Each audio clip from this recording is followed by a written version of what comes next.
Sir, ano yung pinaka-healthy na kape para sa mga may sakit na gout na hindi magdulot ng atake?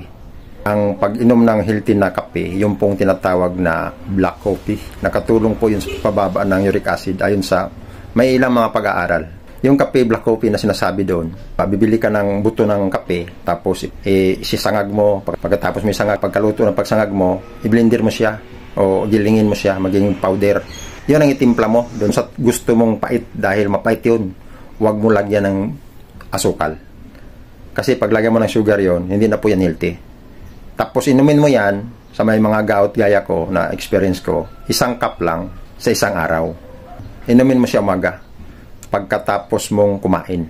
Huwag ka mag-iinom ng kape, walang laman ang tiyan mo. Tapos huwag ka nang uminom ng kape after lunch para makatulog ka ng maayos. Sana po nakatulong.